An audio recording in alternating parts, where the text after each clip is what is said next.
Hello, everyone, and welcome back to the Weekly Win. I'm Tim. I'm here with my co host, Ken. Hello, everyone. How are you? And on today's short, we're going to talk about something really fun. We're going to talk about immigration, everyone's favorite topic. Oh man, this is sure to cause plenty of food fights tonight at the dinner table. Oh, yeah, I can already see the little yellow mark on our monetization page if we were monetized. Mm, So, Ken, tell me, yeah. give me some thoughts on immigration. I know you have several. Wow. Where to begin and where to end? It's only a short, so we only have so much time. Uh, I guess let me start by saying that the wall was a great idea. And here's how I know that for a fact. The two things that have not been reinvented since mankind took over are the wheel and the wall. So I'm Yeah, pretty sure they work pretty well. We should probably get back to that, but of course, bumbling Biden and his, cronies and everything, they're too busy doing whatever it is they're doing. Probably making money or something. They don't really care. yeah, You see, Kamala Harris hasn't even like really visited the border. true. I mean, Trump visited the border even recently, Dude, which says a like, whole lot. could you could could you just imagine, right? One immigrant gets loose under the Trump presidency, and Vice President Pence doesn't visit the border for 4 months. All people would be up in arms about it. Not Accurate. literally, figuratively, of course. Well, I don't know. Portland would be up in arms about it, literally. Shout out to Portland. So, interestingly enough, we've had some interesting things. The new budget, which, of course, according to Miss Pataki over there, funds the police, and the Republicans are denying because they wanted to fund the police, actually to fund border enforcement by about $1 billion. $1 billion. So everybody's favorite press secretary, Jen Potato, recently claimed that the Republicans are actually the ones that wanted to defund the police. That's really funny considering I remember very vividly an entire summer where Elon Omar, AOC, Nancy Pelosi, Maxine Waters, Chuck Schumer, and the list goes on. They all came out and they said, we need to defund the police and we need to get rid of them. Really? Because I You also know, remember a fall and a winter, and now a spring, and then going into a second summer of them saying that too. well, hang on, hang on. Jen Potato is telling you that you've had it all wrong this whole time. You see, it's the Democrats who've been wanting to bolster the cops. Well, yes, Um, but she's wrong. yeah, maybe Joe Manchin, possibly. Yeah, I Yeah. think Joe Manchin, but the rest of them, I'm not sure how on board they are with that. Jen, you might want to circle back to them on that. Well, speaking. Well, actually, this is a terrible segue, but I'm gonna segue anyway. Haha, because it's our show and we can do what we want. South Dakota is sending National Guard to help out Texas's border since the federal won't do Wow, anything.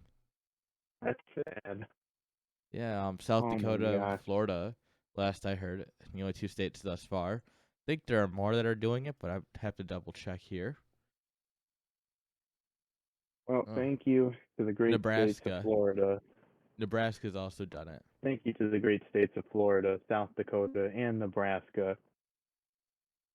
Thank Yeah. you guys. Well, this is where Thank you states' all. rights come through, believe it or not. As a maybe not so native, but still considers himself native Texan, thank you very much. I appreciate it. Yeah.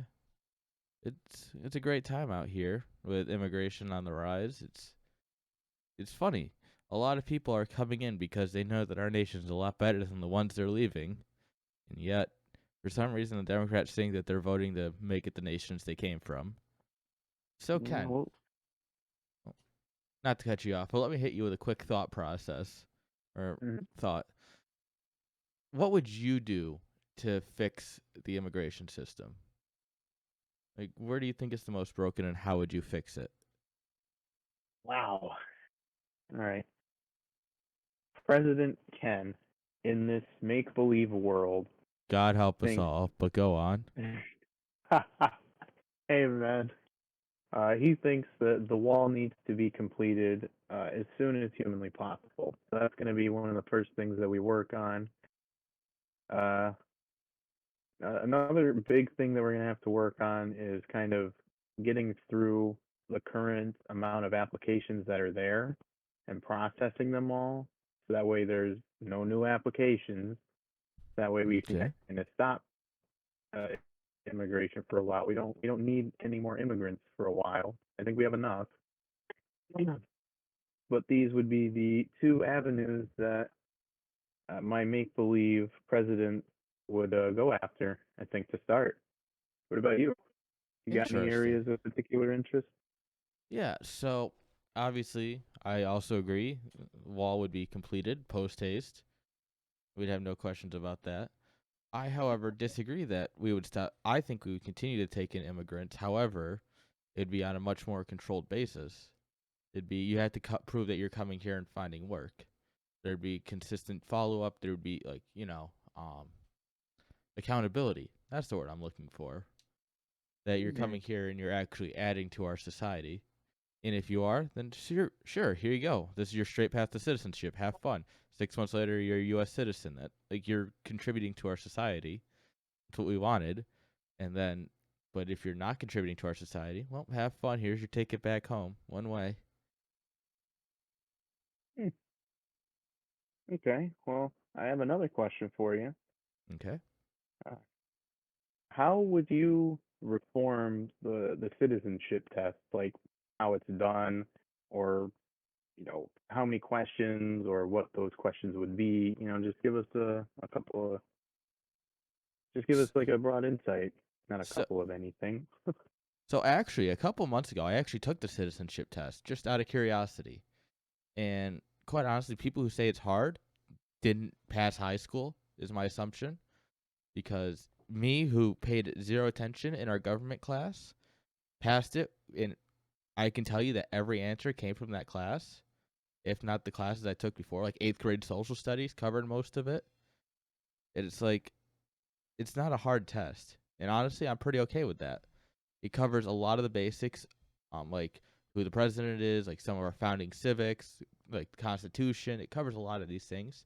I might make a couple of the questions a little bit more detailed and more about like historical than they are current events. Like there's a little bit more current events than I would personally have on the test. I would have more like talk about the Federalist Papers a little bit more, talk about the founding principles a bit more. But other than that, it's a fine process and I think it works. All right, that's pretty cool.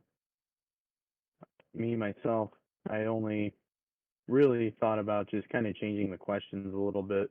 Maybe adding a few harder ones, like you said, like, yeah, not just what year was the Declaration of Independence signed, but can you name two signatures, two people that signed and their significance to history in America, Or just how many or people something signed. along the line.